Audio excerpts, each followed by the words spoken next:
بسم اللہ الرحمن الرحیم الحمدللہ وکفا وسلام علی عبادہ الذین اصطفى اما بعد۔ او مثلہم نکال کر مفسر رحمۃ اللہ علیہ نے اس بات کو بیان فرمایا کہ اس کا عطف جو ہے وہ پیچھے ہی ہے، جیسے اللہ تعالیٰ نے مثلہم فرمایا تھا تو کمثلی پر ہی اس کا عطف ہے، یعنی یا ان کی مثال، یہ عطف کا بیان ہے، عطف کا بیان ہے۔ کصیبن جیسا کہ بارش، ای کاصحاب مطر، ای کاصحاب مطر یعنی بارش والے لوگ، یعنی جن پر بارش ہوئی ہو۔ یہ نکال کر مفسر رحمۃ اللہ علیہ نے مجاز مرسل حذف مضاف کو بھی بیان کیا، مجاز مرسل حذف مضاف کو بھی بیان کیا اور مرادی معنی کو بھی بیان کیا۔ مجاز مرسل حذف مضاف کیا ہے؟ جی، مجاز مرسل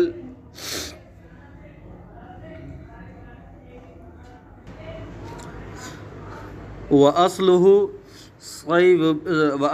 صَيْبٌ مِّن صَابَ يَصُوبُ، فرمایا کہ اس کی اصل ہے صیبٌ اور یہ صاب یصوب سے ہے۔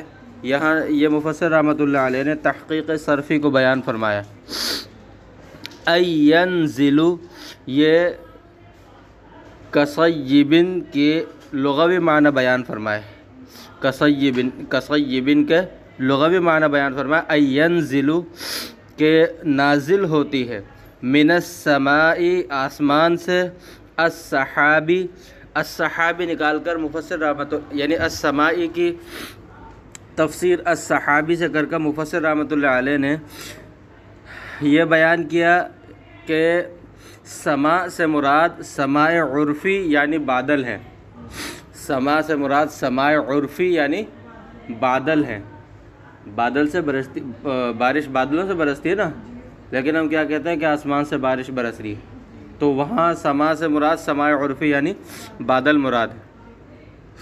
فیہ اس کے اندر، ای السحابی، السحابی نکال کر ہا ضمیر کے مرجع کو بیان کیا، یعنی بادلوں کے اندر ظلمات بہت سارے اندھیرے ہوتے ہیں، اندھیرے ہوتے ہیں، متکاثفتن، متکاثفتن یعنی تہ بتہ اندھیرے ہوتے ہیں۔ متکاثفتن کے معنی ہے تہ بتہ اندھیرے، یعنی ایک تو بارش کا اندھیرا، پھر بادل کا اندھیرا، پانی کا بھی اندھیرا ہوتا ہے، پھر بادلوں کا اندھیرا ہوتا ہے، اور پھر اگر رات کا وقت ہو تو اس کا اندھیرا، یعنی کئی اندھیرے تہ بتہ اندھیرے ہوتے ہیں۔ تو ظلمات ان کے بعد متکاثفتن نکال کر مفسر رحمۃ اللہ علیہ نے اقتضاء النص کو بیان فرمایا، یعنی نص کا تقاضا یہ تھا کہ یہاں پر مراد جو ہے وہ ظلمات کے ساتھ بعد متکاثفتن یعنی تہ بتہ اندھیرے، ٹھیک ہے، اقتضاء النص کو بیان فرمایا۔ ورعد اور رعد، اب رعد کیا ہے؟ هو الملک المؤکل به، رعد کہتے ہیں وہ فرشتہ جو بادلوں پر مقرر ہے، وہ فرشتہ جو بادلوں پر مقرر ہے۔ هو الملک الموکل به یہ نکال کر مفسر رحمۃ اللہ علیہ نے رعد کے متعلق جو اقوال ہیں ان میں سے راجح ترین قول، یعنی بیان و ارجح الاقوال، راجح ترین قول کو بیان فرما دیا کہ رعد کے مراد میں جتنے اقوال ہیں ان میں سب میں راجح ترین قول یہ ہے کہ وہ فرشتہ ہے، یہ جو آواز ہوتی ہے یہ اس فرشتے کی ہوتی ہے، جو تیز آواز گرج ہوتی ہے، جو بادلوں پر مقرر ہے، بادلوں کی ذمہ داری جس کی ہے۔ وقیل صوتہ اور بعض حضرات نے فرمایا کہ اس سے مراد یہ، اس سے رعد سے مراد اس کی فرشتے کی آواز ہے، فرشتے کی آواز ہے یا جو ہے بادلوں کی آواز ہے، یہ قول مرجو۔ قیلہ کے ذریعے سے مفسر رحمۃ اللہ علیہ نے قول ضعیف کی طرف اشارہ کیا ہے۔ هو الملک الموکل به کی غرض ہے بیان ارجح الاقوال، اور قیل صوتہ اس سے مراد ہے قول ضعیف کا بیان، قول ضعیف کا بیان، اسی لیے مفسر رحمۃ اللہ علیہ نے قیلہ کے ذریعے سے بیان فرمایا۔ وبرق اور جی وقیل صوتہ، ہاں اس کا ترجمہ بتاؤں یا اس کی غرض بتاؤں؟ اس کی غرض قول ضعیف کا بیان، یعنی رعدن کے متعلق جو اقوال ہیں ان میں سے راجح ترین قول کو هو الملک الموکل بہ کہہ کر بیان فرمایا، آگے وقیل صوتہ کہہ کر قول ضعیف کو بھی بیان فرما دیا کہ اس کے متعلق یہ قول بھی ہے لیکن مگر ضعیف ہے۔ وبرق اور بجلی ہے، لمعان صوتہ الذی یزجرہ بہ، لمعان صوتہ الذی یزجرہ بہ، یعنی اس کی آواز کی روشنی ہے جو یزجرہ بہ، کہ جو اس کے ذریعے سے بادلوں کو وہ ڈانٹتا ہے اور بادلوں کو دھکیلتا ہے، ہنکاتا ہے، دھکیلتا ہے۔ لمعان صوتہ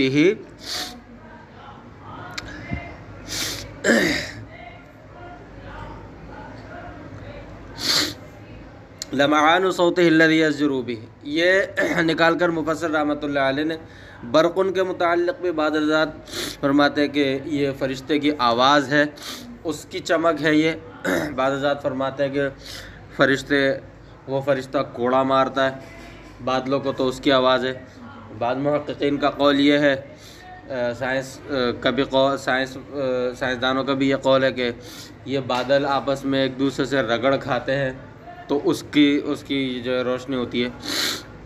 اس کے اندر بھی مفسر رحمۃ اللہ علیہ نے ایک تو بیان و ارجح الاقوال، اس کی غرض ہے بیان و ارجح الاقوال یعنی راجح ترین قول کو بیان فرمایا، لمعان صوت الذی یزجر بہ۔ دوسری غرض اس کی یہ مفسر رحمۃ اللہ علیہ نے تفسیر القرآن بالحدیث کی ہے، تفسیر القرآن بالحدیث کی ہے، کیونکہ حدیث کے اندر بھی یہ آتا ہے کہ فرشتہ مقرر ہے اور وہ ڈانٹتا ہے بادلوں کو، تو مفسر رحمۃ اللہ علیہ نے تفسیر القرآن بالحدیث کی ہے۔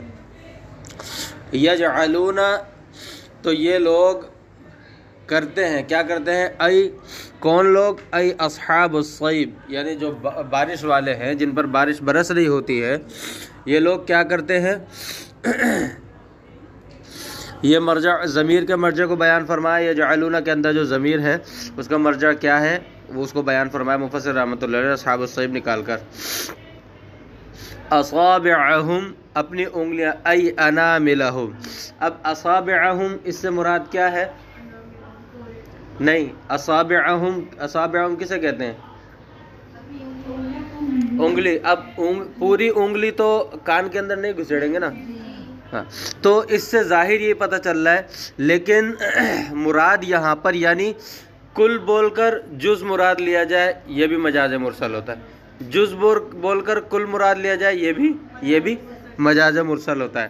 جیسے میں نے ابھی آپ کو بتایا کہ مجاز مرسل کئی قسمیں ہوتی ہیں، تو یہاں پر بھی اصابعہم بولا تو کل ہے مگر مراد اناملہم یعنی پورے ہیں، تو یہ بھی مجاز مرسل کو بیان کی ہے، یعنی اپنی انگلیوں کے جو پورے ہوتے ہیں وہ کانوں میں ٹھونس لیتے ہیں۔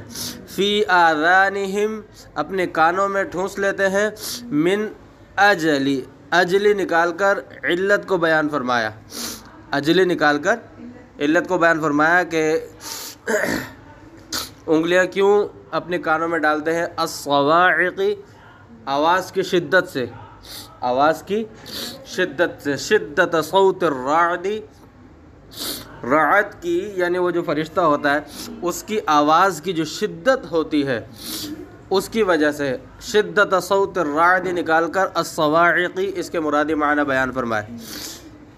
لئلا يسمعوها، کیوں آواز کی شدت سے انگلیاں کانوں میں کیوں ڈال لیتے ہیں؟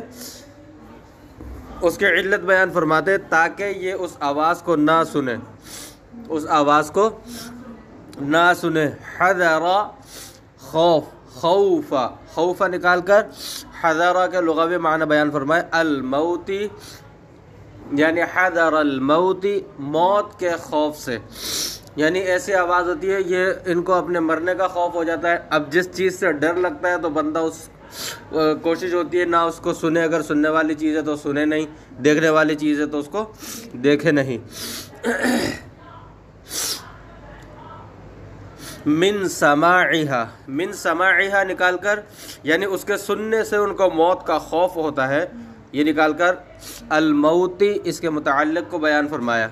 كذلك هؤلاء اذا نزل القرآن وفيه ذکر الكفر المشبہ بالظلمات والوعید علیہ المشبہ بالرعد والحجج البینۃ المشبہۃ بالبرق یسدون آذانہم لئلا یسمعوہ فیمیلوا الی الایمان وترک دینہم وہو عندہم موت۔ یہ یہاں سے مفسر رحمۃ اللہ علیہ تطبیق المثال علی الممثل لہ، اس کی غرض کیا ہے؟ تطبیق المثال علی الممثل لہ، یعنی جو ابھی مثال بیان فرمائی ہے اللہ تبارک و تعالی نے، اب اس کا ممثل لہ کیا ہے؟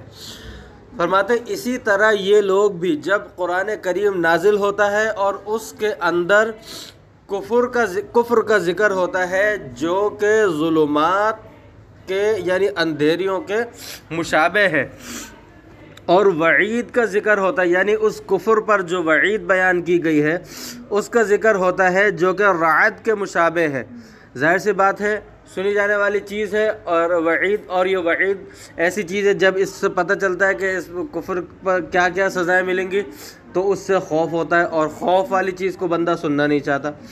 اور اسی طرح والحجج البینۃ، اسی طرح اور واضح دلائل ہیں المشبہۃ بالبرق، جو کہ روشنی کے، بجلی کے روشنی کے مشابہ ہیں، واضح دلائل انسان پر بجلی بن کر گرتے ہیں نا، واضح دلائل جو کفار ہوتے ہیں ان پر جب ان کے سامنے جب واضح ترین دلائل بیان کیے جاتے ہیں تو وہ ان پر بجلی کی طرح گرتے ہیں، بجلی بن کر ان پر گرتے ہیں،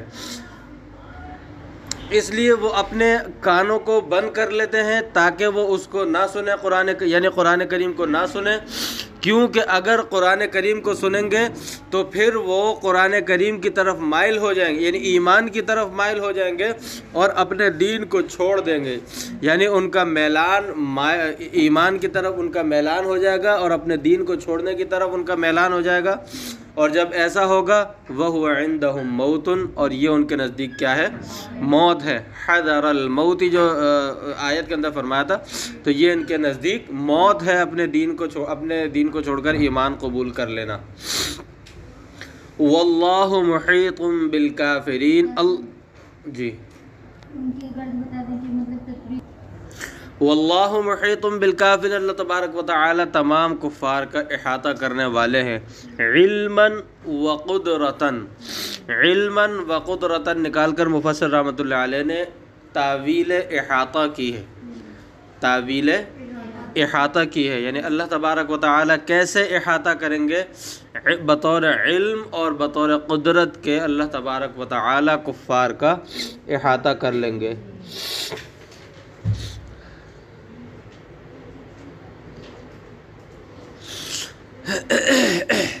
فلا یفوتونہ، لہذا یہ لوگ اللہ تبارک و تعالی سے چھوٹ ہی نہیں سکتے، فلا یفوتونہ، یہ لوگ اللہ تبارک و تعالی سے چھوٹ ہی نہیں سکتے، یہ لازمی معنی کو بیان فرمایا۔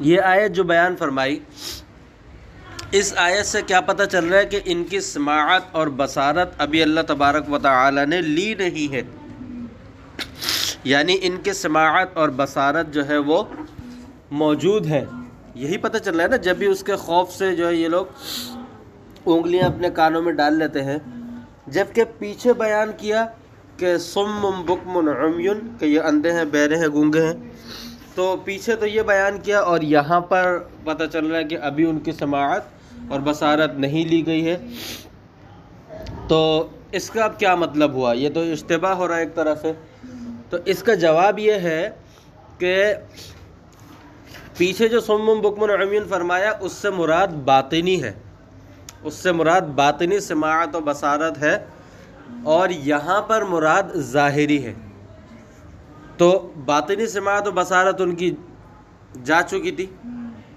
اور یہاں ظاہری کے خوف سے بھی یہ لوگ جو ہے انگلیاں کانوں میں ڈال لیتے تھے۔ یکادو قریب ہے، یقربو، یقربو نکال کر مفسر رحمۃ اللہ علیہ نے ایک تو یکادو کے معنی بیان فرمائے اور دوسرا اس بات کو بیان فرمایا کہ یکادو افعال مقاربہ میں سے ہے۔ یکادو کادہ سے ہے نا، اور کادہ افعال مقاربہ میں سے ہے، تو دو غرض ہے، معنی کو بیان کیا اور اس بات کو بیان کیا کہ یہ افعال مقاربہ میں سے ہے۔ البرق یخطف ابصارہم، یعنی قریب ہے کہ بجلی جو ہے وہ ان کی بصارت کو اچک لے۔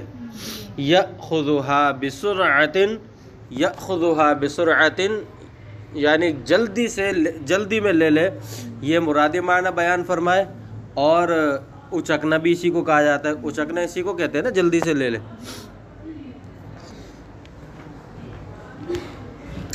کلما اضاء لهم مشوا فیہ، جب بھی ان پر روشنی، ان کے لیے روشنی ہوتی ہے، یعنی بجلی کی روشنی ہوتی ہے، مشوا فیہ تو وہ اس میں چل پڑتے ہیں، ای فی ضوئہ یعنی اس کی روشنی میں، روشنی میں نہیں، روشنی وہ اس میں نہیں بلکہ اس برق میں نہیں بلکہ برق کی روشنی میں چل پڑتے ہیں۔ یہ مجاز مرسل حذف مضاف کو بیان فرمایا، اس کی غرض مجاز مرسل حذف مضاف۔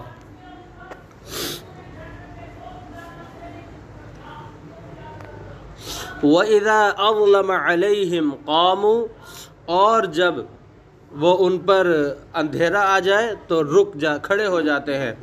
وقفوا، قاموا کے معنی رکنا بھی آتے ہیں، کھڑا ہونا بھی آتے ہیں، اور سہارا دینا، بہت سارے معنی آتے ہیں۔ مفسر رحمۃ اللہ علیہ نے وقفوا نکال کر تعیین احد المعانی کی ایک معنی کو بیان فرمایا اس کے معانی میں سے۔ تمثیل لازعاج ما فی القرآن، یہ تطبیق المثال علی الممثل لہ، یعنی یہ مثال ہے لازعاج ما فی القرآن، قرآن کریم کے اندر جو ان کو ڈانٹ ڈپٹ کی جاتی ہے اور ان کو ڈرایا جاتا ہے، اور قرآن کریم میں اس کی مثال ہے یہ۔ من الحجج قلوبہم وتصدیقہم بما سمعوا فیہ مما یحبون ووقوفہم عما یکرہون، یہ لما لکھا ہوا ہے، یہ کتابت کی غلطی ہے، بما ہے، اصل نسخوں میں دیکھیے گا بما ہوگا۔ جی، ما فی القرآن کیا چیز ہے؟ ما فی القرآن، یہ جو ما ہے تو من الحجج یہاں سے ما مبہمہ کا بیان ہے، ما مبہمہ کا بیان ہے کہ جو کچھ دلائل ہیں وہ ان کے دل ان سے ڈرتے ہیں اور وہ تصدیق کرنے سے ڈرتے ہیں، جو چیزیں وہ سنتے ہیں، بما سمعوا فیہ مما یحبون،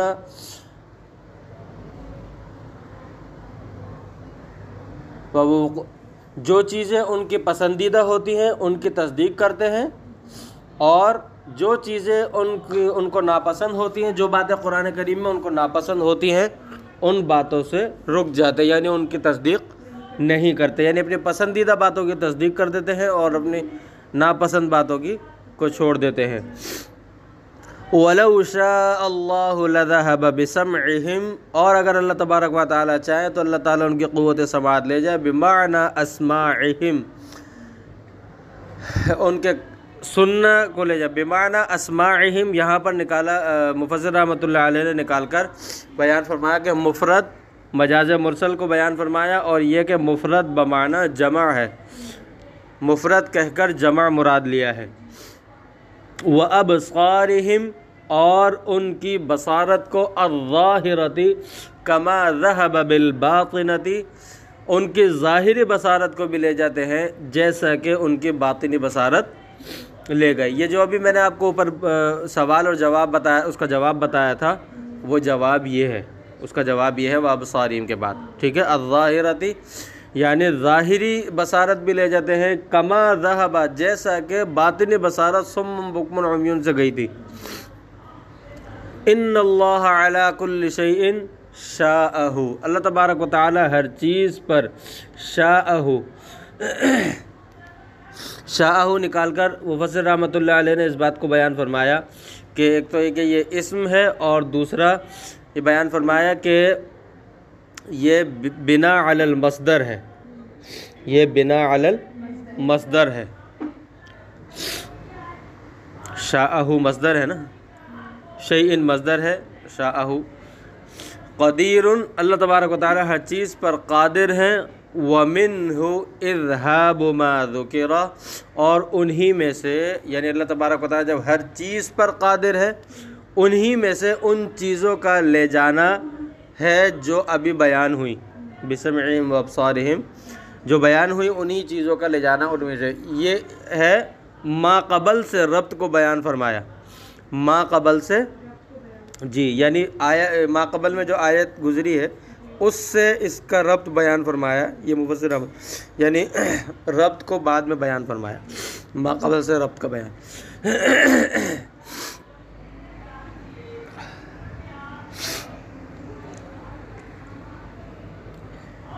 یا ایہا الناس، اے لوگو، ای اہل مکہ تا، اہل مکہ نکال کر مفسر رحمۃ اللہ علیہ نے بیان فرمایا کہ الناس پر جو الف لام ہے یہ عہد خارجی کا ہے، مراد اہل مکہ ہے. الناس جب بھی مراد لیا جاتا ہے عموماً تو اس سے اہل مکہ مراد ہوتے ہیں. اعبدو، عبادت کرو. وحدو، یعنی توحید بیان کرو. اب یہاں پر ایک سوال پیدا ہو رہا ہے. سوال یہ پیدا ہو رہا ہے کہ اللہ تبارک و تعالی نے کہا اہل مکہ کو کہ تم عبادت کرو، عبادت کا حکم دیا جبکہ وہ عبادت تو کرتے تھے، جبکہ وہ عبادت تو کرتے تھے، اللہ تبارک و تعالی کی عبادت کرتے تھے وہ لوگ. یہاں پر پھر انہیں عبادت کا حکم کیوں دیا جا رہا ہے؟ تو مفسر رحمۃ اللہ علیہ نے وحدو نکال کر بیان فرمایا کہ یہاں پر توحید کا حکم دیا جا رہا ہے. اعبدو سے مراد توحید. ٹھیک ہے عبادت وہ کرتے تھے مگر جب توحید نہ تھی، شرک نہ تھی تو ان کے شرک تھا، اور توحید نہ تھی تو ان کی عبادت کا کوئی فائدہ نہیں تھا. اسی لیے مفسر رحمۃ اللہ نے فرمایا کہ یہاں پر اعبدو سے مراد وحدو ہے کہ توحید بیان کرو. وہ لوگ عبادت تو کرتے تھے مگر شرک کرتے تھے. کس کی عبادت، کس کی توحید بیان کرو؟ ربکم الذی خلقکم، یعنی کس کی وحدانیت بیان کی جائے؟ ربکم الذی خلقکم، اپنے رب کی جس نے تمہیں پیدا کیا ہے.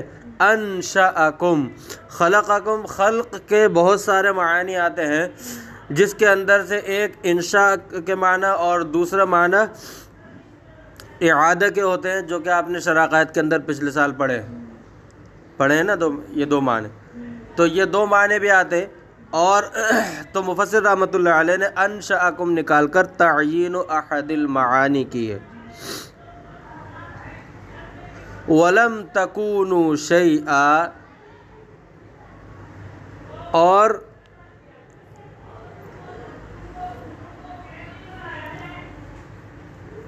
یعنی اس نے تمہیں پیدا کیا جبکہ تم کچھ بھی نہیں تھے، جبکہ تم کچھ بھی نہیں تھے.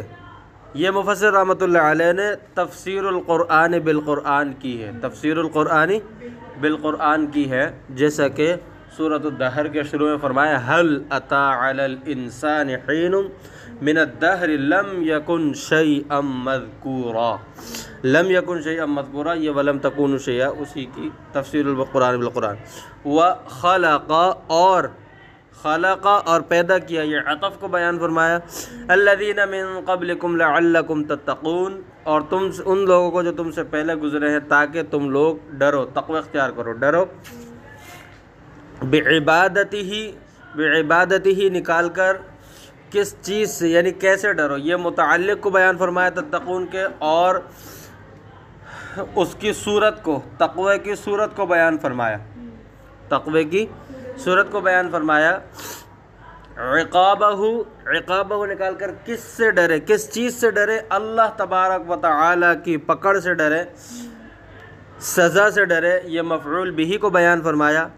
وَلَعَلَّ فِي الْأَصْلِ لِلتَّرَجِّ وَفِي كَلَامِهِ تَعَالَى لِلتَّحْقِيق. یہاں پر سوال پیدا ہوتا ہے، لَعَلَّكُمْ تَتَّقُونَ فرمایا تاکہ تم لوگ تقوی اختیار کرو.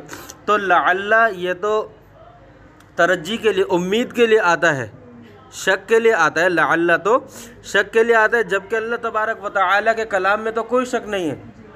اللہ تبارک و تعالیٰ کے کاموں میں، اللہ تبارک و تعالیٰ کے کلام میں تو کوئی شک نہیں ہے، اور لعل شک کے لیے آتا ہے، تو فرمایا کہ لعل اصل میں تو ترجی کے لیے ہی آتا ہے، مگر جب یہ نسبت بدل جاتی ہے، جب یہ کلام باری تعالیٰ کے اندر آتا ہے تو یہ ترجی نہیں، یہ تحقیق کے لیے آتا ہے، کلام باری تعالیٰ میں تحقیق کے لیے آتا ہے۔ دوسرا جواب اس کا یہ ہے کہ شاہی محاورہ ہے۔ دوسرا جواب کیا ہے اس کا؟ کہ یہ شاہی محاورہ ہے، اور شاہی محاورے پر کون اعتراض کر سکتا ہے؟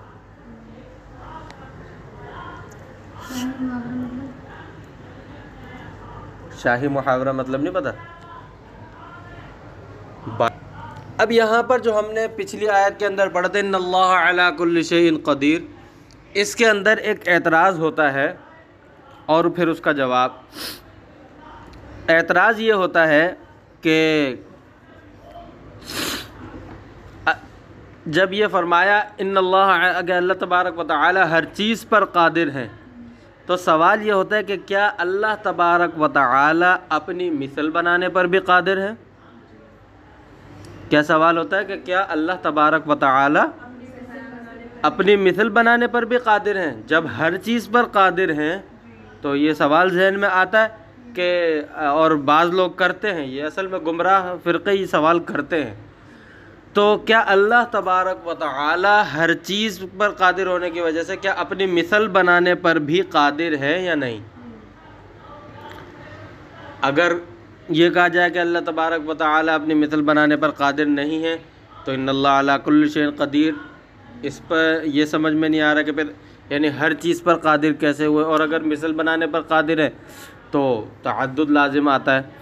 تو بہرحال سوال یہ پیدا ہوتا ہے کہ جب اللہ تعالیٰ ہر چیز پر قادر ہیں تو کیا اپنی مثل بنانے پر بھی قادر ہیں؟ تو اس کا جواب یہ ہے، ایک جواب تو اس کا یہ ہے کہ قدرت کا تعلق مشیت سے ہے، قدرت کا تعلق مشیت سے ہے، اور مشیت ممکنات سے متعلق ہوتی ہے، محالات سے نہیں۔ ممکن چیزوں سے متعلق ہوتی ہے، محال چیزوں سے نہیں۔ قدرت کا تعلق مشیت سے ہے، مشیت ممکنات سے متعلق ہوتی ہے، محالات سے نہیں، اور اللہ تبارک و تعالی کی مثل ہونا محال ہے، اللہ تبارک و تعالی کی مثل ہونا محال ہے۔ دوسرا جواب مولانا جمشید صاحب رحمۃ اللہ علیہ نے دیا، ہمارے تبلیغی جماعت کے جو مولانا جمشید صاحب رحمۃ اللہ نے فرمایا کہ اللہ تبارک و تعالی چاہیں تو اپنی مثل بنا سکتے ہیں، اللہ تبارک و تعالی چاہیں تو اپنی مثل بنا سکتے ہیں، مگر اللہ تبارک و تعالی نے ایسا کبھی چاہا نہیں، اللہ تبارک و تعالی نے ایسا کبھی چاہا نہیں۔ اور ایک جواب میرے ذہن میں آتا ہے، وہ جواب کیا ہے؟ وہ یہ ہے کہ اگر مثال کے طور پہ آپ یہ کہتے ہو کہ ہم یہ کہیں کہ اللہ تبارک و تعالیٰ اپنی مثل بنانے پر قادر ہے، تو آپ کہو گے کہ تعدد الہ لازم آئے گا، نہیں آ سکتا۔ اگر ہم یہ کہہ بھی دیں نہیں آ سکتا، کیوں کہ اگر بالفرض والمحال اللہ تبارک و تعالیٰ اپنا مثل بنا بھی دیں، پھر بھی وہ حادث تو ہے، وہ محتاج تو ہے، وہ الہ کہنے کے اور خدا کہنے کے یا اللہ کہنے کے لائق تو ہے ہی نہیں، کیوں کہ وہ اپنے وجود میں ہی محتاج ہے۔ تو جو اپنے وجود میں محتاج ہو، اور احتیاج اللہ کی شان نہیں ہے، احتیاج کس کی؟ اللہ کی شان نہیں ہے، یہ شان ربی کے خلاف ہے احتیاج۔ اگر بالفرض یہ کہہ بھی دیتا ہے کوئی کہ ہاں اللہ تبارک و تعالیٰ اپنی مثل بنانے پر قادر ہیں، پھر بھی وہ اعتراض کے تعدد الہ لازم آئے گا، تو یہ توحید کو ٹھیس پہنچے گی، وہ پھر بھی نہیں ہو سکتا، کیونکہ یہ دوسرا پھر بھی حادث ہوگا اور احتیاج ہوگی، جو کہ اللہ کی شان نہیں۔ وآخر دعوانا ان الحمدللہ رب الرحمن الرحیم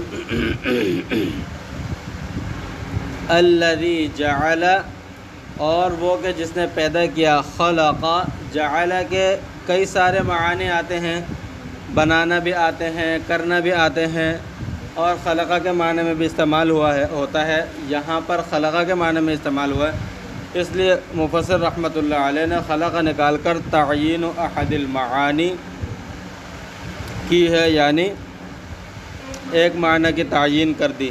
لَكُمُ الْأَرْضَ فِرَاشًا تمہارے لیے زمین کو بچھونا. حال نکال کر مفسر رحمۃ اللہ علیہ نے ترکیب کو بیان کیا کہ فراشن حال واقع ہو رہا ہے. بساطن یفترشو یعنی ایسا بچھونا جس کو بچھایا جاتا ہے. بساطن یفترشو بچھونا جس کو بچھایا جاتا ہے. یہ نکال کر مفسر رحمۃ اللہ علیہ نے تحقیق لغوی کو بیان فرمایا ہے. تحقیق یعنی فراشن کا کیا مطلب ہے لغوی اعتبار سے اس کی تحقیق بیان فرمائیے کہ بساطن یفترش ایسا بچھونا جس کو بچھایا جاتا ہے.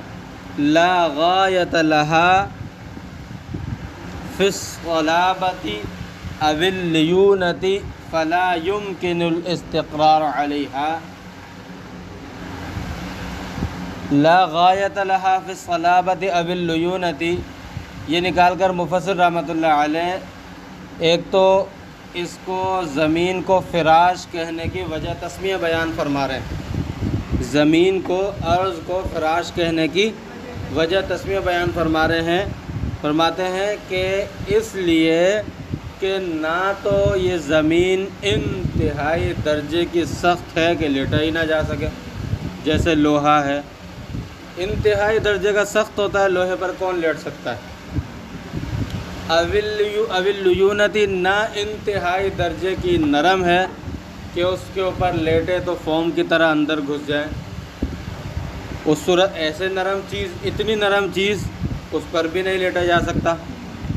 لیٹا ایسی ہی چیز پر جا سکتا ہے جو صلابت اور لیونت کے اندر معتدل درجے کی ہو. تو فرمایا کہ ایک تو اس کی وجہ تسمیہ بیان فرمائی اور دوسرا سوال پیدا ہوتا تھا الذی جعل لکم الارض فراشا پر. اس کا جواب دیا. سوال یہ پیدا ہوتا تھا کہ زمین کو بچھونا کیوں کہا. اللہ تبارک و تعالی نے زمین کو بچھونا کیوں کہا, بچھونے سے تشبیہ کیوں دی. تو اس کا جواب مفسر رحمۃ اللہ علیہ نے یہ دیا, اس لیے زمین کو بچھونا کہا کہ یہ نہ انتہائی سخت ہوتی ہے اور نہ انتہائی نرم. نہ انتہائی سخت کے بھی اس صورت میں بھی نہ لیٹا جا سکے, نہ انتہائی نرم کے اس صورت میں بھی آرام سے نہ لیٹا جا سکے. فلا يمكن الاستقرار علیہا یہ نتیجے کا بیان ہے. فلا يمكن الاستقرار علیہا کہ انتہائی سخت ہو یہ انتہائی نرم ہو. ظاہر سی بات ہے نتیجہ کیا نکلتا ہے کہ اس کے اوپر لیٹنا ممکن نہیں, اس کے اوپر ٹھہرنا اور لیٹنا ممکن نہیں ہے. تو یہ نتیجے کا بیان ہے. فلا يمكن الاستقرار علیہا. والسماء بناء اور آسمان کو بطور چھت کے بنایا. سقفاً نکال کر مفسر رحمۃ اللہ علیہ نے تفسیر القرآن بالقرآن کی ہے. تفسیر القرآن بالقرآن سقفاً کی غرض ہے تفسیر القرآن بالقرآن. وہ اس لیے کہ قرآن کریم میں دوسری جگہ اللہ تعالیٰ فرماتے ہیں وَجَعَلْنَا السَّمَاءَ سَقْفًا مَحْفُوظًا وَأَنزَلَ مِنَ السَّمَاءِ مَاءً فَأَخْرَجَ بِهِ من اور نازل کیا آسمان سے پانی اور نکالا اس کے ذریعے سے من انواع الثمرات رزقا لکم یعنی من انواع الثمرات رزقا لکم. یہ نکال کر مفسر رحمۃ اللہ علیہ نے بیان فرمایا کہ من بیانیہ نہیں ہے بلکہ بیان نوع کے لیے آیا ہے. یہاں پر اشارہ کر دیا ہاں ثمرات جو نکالا, یہاں پر مراد پھلوں کی انواع کو بیان کرنا ہے. الثمرات جو جمع کا لفظ ہے اس سے مراد یہ نہیں ہے کہ اگر آم ہے تو کئی سارے آم نہیں, ثمرات سے مراد انواع ثمرات ہیں. تو انواع نکال کر اس کی طرف اشارہ کیا مفسر رحمۃ اللہ علیہ نے کہ یہاں پر انواع مراد ہیں, تعداد مراد نہیں ہے جمع کے اندر. رزقا لکم تمہارے لیے بطور رزق کے تأکلونہ وتعلفونہ دوابکم کہ تم بھی اس سے کھاتے ہو اور اپنے جانوروں کو بھی بطور چارے کے کھلاتے ہو، اپنے جانوروں کو بھی بطور چارے کے کھلاتے ہو۔ یہ تأکلونہ وتعلفونہ دوابکم نکال کر مفسر رحمۃ اللہ علیہ نے اس بات کی طرف اشارہ کیا ہے کہ رزق کی دو قسمیں ہوتی ہیں، ایک رزق بالواسطہ اور ایک رزق بلا واسطہ۔ اللہ تبارک و تعالی نے پھل دیے، تم کھاتے ہو، یہ بلا واسطہ رزق ہے، اور پھر تمہارے واسطے سے تمہارے جانوروں کو رزق دیا، یہ بالواسطہ رزق ہے۔ تو تأکلونہ وتعلفونہ دوابکم نکال کر رزق کی دو قسمیں بیان فرمائی ہیں، کہ دو قسموں کی طرف اشارہ کیا ہے کہ رزق کی دو قسمیں ہیں، ایک بالواسطہ اور ایک بلا واسطہ۔ فلا تجعلوا للہ اندادا، اور تم اللہ تبارک و تعالی کے لیے، اللہ تبارک و تعالی کے ساتھ شریک نہ ٹھہراؤ۔ شرکاء نکال کر اندادن کے بہت سارے معنی آتے ہیں، بت کے لیے بھی استعمال ہوتا ہے، تو بتوں کے لیے، تو شرکاء نکال کر مفسر رحمۃ اللہ علیہ نے اندادن سے یہاں کیا مراد ہے، مرادی معنی کو بیان فرمایا کہ اللہ تبارک و تعالی کے ساتھ شریک نہ ٹھہراؤ کسی کو۔ کس چیز کے اندر شریک نہ ٹھہراؤ؟ فی العبادتی، یہ نکال کر مفسر رحمۃ اللہ علیہ نے محل کو اور وہ بھی محل خاص کو بیان فرمایا، محل کو بیان فرمایا اور وہ بھی محل خاص کو، یعنی عبادت کے اندر اللہ تبارک و تعالی کے ساتھ کسی کو شریک نہ بناؤ۔ وَأَنْتُمْ تَعْلَمُونَ، اور تم جانتے ہی ہو، اور تم جانتے ہی ہو، کیا جانتے ہو؟ أَنَّهُ الْخَالِقُ وَلَا يَخْلُقُونَ، کہ اللہ ہی خالق ہیں، پیدا کرنے والے ہیں، اور وہ یعنی جن کی عبادت تم اللہ کے ساتھ کرتے ہو، جن کو شریک ٹھہراتے ہو، وہ کچھ بھی پیدا کرنے والے نہیں ہیں، اور نہ ہی وہ کچھ بھی پیدا کر سکتے ہیں۔ تم یہ بات بڑی اچھی طرح جانتے بھی ہو، أَنَّهُ الْخَالِقُ وَلَا يَخْلُقُونَ، پھر نکال کر مفسر رحمۃ اللہ علیہ نے وَأَنْتُمْ تَعْلَمُونَ کے مفعول بہ کو بیان فرمایا کہ تم کیا بات جانتے ہو۔ وَلَا يَكُونُ إِلَٰهًا إِلَّا مَن يَخْلُقُ، اور یہ بات اچھی طرح سن لو کہ الہ وہی ہو سکتا ہے جو پیدا کرے، جو پیدا کرنے والا ہو، الہ وہی ہو سکتا ہے جو پیدا کرنے والا ہو۔ لہذا یہ وَلَا يَكُونُ إِلَٰهًا إِلَّا مَن يَخْلُقُ نکال کر مفسر رحمۃ اللہ علیہ نے دلیل کبریٰ کو بیان فرمایا ہے، دلیل کبریٰ کو بیان فرمایا ہے۔ اصل میں علم منطق کے اندر ایک حکم معلوم کرنے کا ایک طریقہ ہوتا ہے کہ صغریٰ رکھا جاتا ہے، پھر ایک جملہ ہوتا ہے جو کبریٰ کہلاتا ہے، صغریٰ اور کبریٰ کو رکھتے ہیں، اس کے بعد حد اوسط ہوتی ہے۔ حد اوسط یعنی ایسے جملہ، وہ عبارت، دونوں کی مشترکہ وہ عبارت جو صغریٰ میں بھی پائی جا رہی ہے اور کبریٰ میں بھی پائی جا رہی ہے۔ تو صغریٰ اور کبریٰ دونوں میں پائی جانے والی عبارت، ایسی عبارت کو حد اوسط کہتے ہیں، اس کو گرا دیتے ہیں۔ تو پھر کچھ عبارت صغریٰ کی بچتی ہے، کچھ عبارت کبریٰ کی بچتی ہے، پھر یہ دونوں عبارت جب ملتی ہیں تو اس کو کہتے ہیں نتیجہ، اور یہ اس سے حکم حاصل ہوتا ہے۔ تو یہاں پر اب صغریٰ جب کوئی بیان کر رہا ہے تو صغریٰ کی بھی دلیل ہونی چاہیے اور کبریٰ کی بھی دلیل ہونی چاہیے۔ ایسے ہی نہیں کوئی بھی صغریٰ بنایا، کوئی بھی کبریٰ بنا کے اور جو ہے نا نتیجہ حد اوسط گرا کے نتیجہ نکال لیا، بولتے بھائی یہ حکم حاصل ہو گیا، نہیں، یہ بھی مدلل ہونے چاہیے۔ تو یہاں پر وَلَا يَكُونُ إِلَٰهًا إِلَّا مَن يَخْلُقُ نکال کر مفسر رحمۃ اللہ علیہ نے دلیل یعنی کبریٰ کی دلیل کو بیان فرمایا۔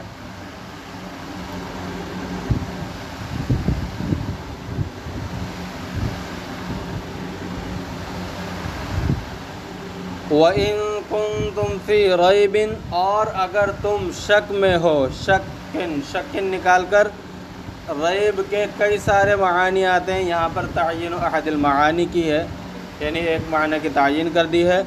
مما نزلنا علی عبدنا، اس چیز کے بارے میں تم شک میں ہو جو ہم نے اپنے بندے پر نازل کیا۔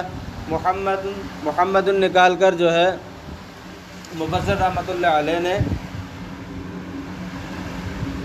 اس بات کی طرف اشارہ کیا کہ عبدنا کے اندر جو اضافت ہے یہ اضافت عہد خارجی کی ہے. عبدنا میں جو اضافت ہے یہ اضافت عہد خارجی کی ہے. من القرآن نکال کر مفسر رحمۃ اللہ علیہ نے مما کے اندر جو ما مبہمہ ہے اس کو بیان کر دیا، یعنی کیا نازل کیا؟ قرآن نازل کیا. انہو کس چیز میں؟ اب یہاں پر محل شک کو بیان فرما رہے ہیں، محل ریب کو بیان فرما رہے ہیں. انہو من عند اللہ، کہ تم اس بارے میں شک میں ہو قرآن کریم کے متعلق جو ہم نے محمد صلی اللہ علیہ وسلم پر نازل کیا کہ یہ اللہ تبارک و تعالیٰ کا کلام ہے، یعنی تمہیں اس کے اللہ تبارک و تعالیٰ کے کلام ہونے میں شک ہے. تو یہ جو ہے محل عام کو اور محل ریب کو، یعنی محل ریب کو بیان فرمایا، اور وہ بھی محل خاص نہیں، محل عام ہے. فَأْتُوا بِسُورَةٍ مِّن مِّثْلِهِ، یہاں پر چیلنج دیا جا رہا ہے. تو تم بھی اسی کی مثل ایک صورت لے کر آ جاؤ. حضرت عمر فاروق رضی اللہ تعالیٰ عنہ فرماتے ہیں نا کہ یہ سورہ حاقہ کی جو آیتیں ہیں یہ میری سوچ کے مطابق نازل ہوئی تھی. یہ سورہ حاقہ نے سورہ قلم میں ہے میرے خیال سے. تو کہتے ہیں کہ میں یہ سوچ رہا تھا کہ ہو سکتا ہے یہ شاید کسی شاعر کا قول ہو وغیرہ. آپ صلی اللہ علیہ وسلم قرآن کریم کی تلاوت کرے تو یعنی آیتیں اس وقت نازل ہو رہی تھیں. کہتے ہیں میں نے یہ سوچا ہی تھا ابھی اتنے میں آیت نازل ہوئی وما ہوا بقول شاعر قلیلا ما تؤمنون. یہ کسی شاعر کا قول نہیں ہے، بہت کم لوگ ایمان رکھتے ہیں.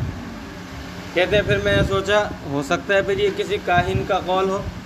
کہہ رہے فوراً ہی آیت نازل ہو گئی ولا بقول کاہن، یہ کسی کاہن کا بھی قول نہیں ہے. قلیلا ما تذکرون. کہتے ہیں کہ پھر میں نے سوچا کہ پھر یہ آیا کہاں سے ہے جب نہ شاعر کا قول ہے نہ کاہن کا قول ہے، تو پھر آیا کہاں سے ہے؟ ہمارا فوراً آیت نازل ہو گئی تنزیل من رب العالمین ولو تقول علینا بعض الاقاویل. یہ رب کی طرف سے نازل ہوتا ہے، اگرچہ تم میں سے بعض لوگ کچھ باتیں بولتے ہیں اس کے متعلق چیویں گویا کرتے ہیں، مگر یہ اللہ کی طرف سے نازل شدہ کلام ہے. اچھا تو عمر فاروق بول نہیں رہے، وہ سوچ رہے ہیں. تو اسی طرح فَأْتُوا بِسُورَةٍ مِّن مِّثْلِهِ اَيْ منزلی نکال کر مثلہ کے ضمیر کے مرجع کو بیان فرمایا، یعنی جو نازل ہم نے جو کلام نازل کیا اسی کی مثل. وَمِن لِلْبَيَانِ فرمایا کہ من بیانیہ ہے. فَأْتُوا بِسُورَةٍ مِّن مِّثْلِهِ کے اندر یہ نکال کر مفسر رحمۃ اللہ علیہ نے من کے معنی کی تعیین کر دی. تعیین معنی من ای ہی مثلہ، یعنی مطلب یہ کہ تم بھی جو کلام لاؤ وہ اسی کے مثل ہونا چاہیے جو ہم نے نازل کیا. یہ حاصل معنی کو بیان فرمایا. آگے جو چیلنج کیا گیا ہے یعنی اعجاز، اس کے وجوہ اعجاز بیان فرمائی جا رہی ہیں. فرما رہے مفسر رحمۃ اللہ علیہ کس چیز کے اندر مثل ہو؟ فی البلاغتی، بلاغت کے اندر بھی اسی کی مثل ہو. وحسن النظمی، ترتیب کے اعتبار سے بھی اسی کی مثل ہو. والاخبار عن الغیب، غیب کی خبریں دینے میں بھی اسی کی مثل ہو کہ 100% سچی خبریں ہیں. یہ وجوہ اعجاز کو بیان فرمایا. والسورۃ، آگے جو لفظ سورت ذکر ہوا تھا فرما رہے، اور سورت قطعۃ، ایک ٹکڑے کو کہا جاتا ہے، ایسے حصے کو کہا جاتا ہے. لہا اول و آخر اقلھا 3 آیات، جس کی ابتدا بھی ہو اور انتہا بھی ہو اور اس کی کم سے کم 3 آیات ہوں. یہ سورت کی تعریف بیان کی، وَادْعُوا شُهَدَاءَكُمْ، اور تم بلا لو اپنے معبودوں کو. شہداءکم لفظ ذکر کیا لیکن الہتکم نکال کر شہداءکم کے مراد معنی بیان کیے. التی تعبدونہا، یہ نکال کر بیان کیا شہداءکم یا الہتکم میں جو اضافت ہے یہ عہد خارجی کی ہے، یعنی مراد وہ ہے جن کے تم عبادت کرتے ہو. من دون اللہ، اللہ کے علاوہ. ای غیر ہی، من کا لفظ یہاں پر ہے یہ کتابت کی غلطی ہے. اے غیر ہی یعنی غیر اللہ، اللہ کے علاوہ، دون کے بھی معنی کئی سارے آتے ہیں، لہذا مفسر رحمۃ اللہ علیہ نے غیر نکال کر تعین و احد المعانی کی ہے۔ لِتُعِینَکُمْ علت بیان فرما دی کہ ان کو کیوں بلائیں، تاکہ وہ بھی تمہاری مدد کریں۔ ان کنتم صادقین، اگر تم سچے ہو۔ کس چیز میں سچے ہو؟ محل صدق کو بیان فرما رہے ہیں، فی ان محمدا قالہ من عند نفسی، کہ اگر تم اس بات میں سچے ہو کہ محمد صلی اللہ علیہ وسلم نے یہ اپنی طرف سے یہ باتیں کہی ہیں، تو تم بھی ایسی بنا کر لے آؤ، کیونکہ تم بھی ان کی طرح ہی جو ہے عرب ہو۔ فَافْعَلُوا ذَلِكَ، یہ جزا کو بیان فرمایا ان کنتم صادقین شرط کی، کہ تم بھی اسی طرح کا بنا کر لے کر آ جاؤ۔ فَإِنَّكُمْ عَرَبِيُّونَ فُصَحَاءٌ مِثْلَهُ، کہ تم بھی تو عرب ہو اور انہی کی طرح فصیح و بلیغ ہو۔ یہ دلیل کی تکمیل بیان فرمائی، تکمیل دلیل بیان فرمائی۔ وآخر دعوانا الحمد للہ رب العالمین۔